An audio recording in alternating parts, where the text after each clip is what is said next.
An out-of-control Chinese rocket crashes to Earth, and China blames the US.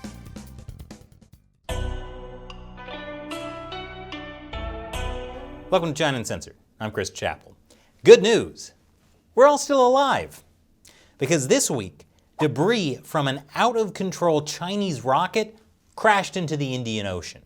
The Long March 5B rocket blasted off April 29th, carrying components of China's planned space station, Harmony of the Heavens. But the Chinese Space Agency lost control of the rocket as it continued its 17,000-mile-an-hour orbit around the Earth, edging closer and closer with each pass. Skywatchers caught glimpses of it as it tracked as far north as New York and as far south as New Zealand. This was a big embarrassment for the Chinese Communist Party. Back in April, Chinese state-run media had proudly touted the successful launch of the rocket. China started out late to the space race. China launched its first satellite only in 1970, 13 years after the Soviet Union and 12 years after the United States. But dominating space has become a priority for the Chinese Communist Party. In 2019, China became the first country to land an unmanned spacecraft on the dark side of the moon. But the timing of this latest rocket crash is particularly bad. Later this month, China's first unmanned Mars rover is expected to land. But people aren't talking about how great that is. Instead, people are now talking about this. Criticism is now crashing down on China after rocket fragments rained down near the tropical islands of the Maldives. It's an alarming thing for them to be doing. Harvard-Smithsonian astrophysicist Jonathan McDowell says China's rocket has a design problem. Well, you don't need to be an astrophysicist to know that. But please continue. We normally make sure they don't go into orbit at all, or if they do, they have a restartable engine which can bring them down in a controlled place. Let's be clear here. It's not that China can't, right? It's that they don't. That's exactly right. Was it price? Was it laziness? I would think it was lack of concern. It's not surprising there's a lack of concern. You see, China's space program is actually run by the Communist Party's military. In fact, because of the military link of China's space program, since 1999, the US has imposed export controls on satellite technology to China. And in 2011, Congress passed a law that imposed restrictions on NASA engagement with China, even though NASA hasn't been great about that.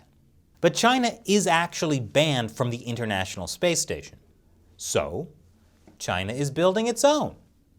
If only the rockets carrying parts for it could make it to space. After China lost control of the rocket, they were pretty quiet about the whole thing. NASA has been critical. In a statement, NASA said, quote, "It is clear that China is failing to meet responsible standards regarding their space debris." But now that the Chinese rocket has safely crash-landed in the middle of the ocean, China is taking responsibility by blaming the US for hyping fear. It was 20 tons of flaming space debris hurtling down on our heads. That's a reasonable thing to be afraid of. But my favorite state-run media, the Global Times, says US fussiness is a low ploy. These people are jealous of China's rapid progress in space technology. Some of these people even try to use the noises they made to obstruct and interfere with China's future intensive launches for the construction of its space station. The Global Times says, there is also no evidence proving that the landing points of US rocket debris are more controllable compared with those of China's. You know, evidence with Chinese characteristics. Now, it's true that uncontrolled space debris is not a problem unique to China. Back in 1979, the US Skylab space station broke up over the Indian Ocean and scattered debris across Western Australia. Last month, SpaceX debris landed on a farm in Washington. But the criticisms of the Chinese military's space program aren't about accidental debris.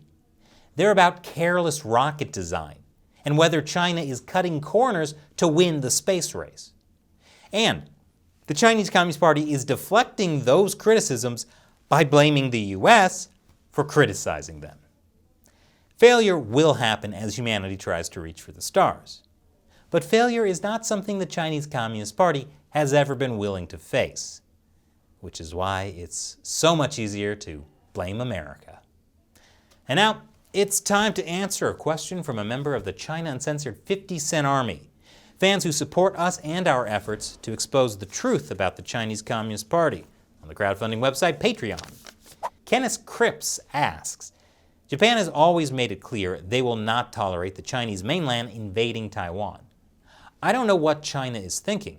They are surrounded by enemies. That's a very good question. It's true, China is surrounded by countries that are not happy with its aggressive expansion or desire for global hegemony. But, as top-ranking Communist Party official Yang Jiechi once said, China is a big country, and you are small countries, and that is a fact. He was talking to Southeast Asian countries.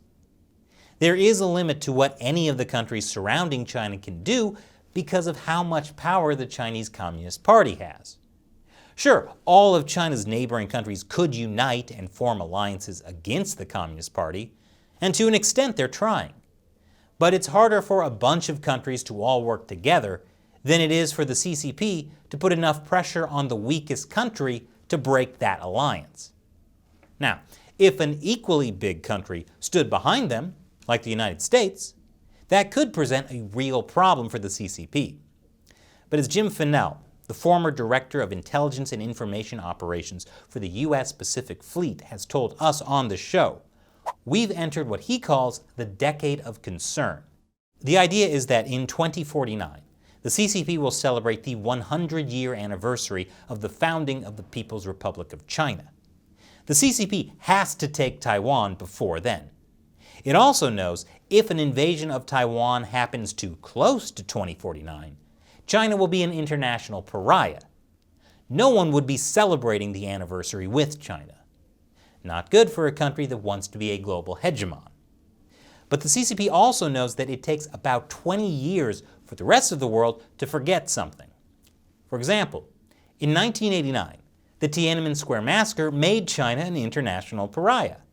20 years later, leaders from around the world celebrated in Beijing the 2008 Olympics. That's why now is the decade of concern. The CCP believes that if it takes Taiwan now, the rest of the world will have forgotten by the 2049 anniversary. So what the Chinese Communist Party is thinking is that it can't afford not to take Taiwan now.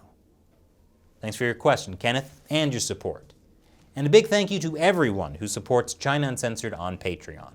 We could not do this show without you. So thank you for joining us in the fight to expose the Chinese Communist Party to the world.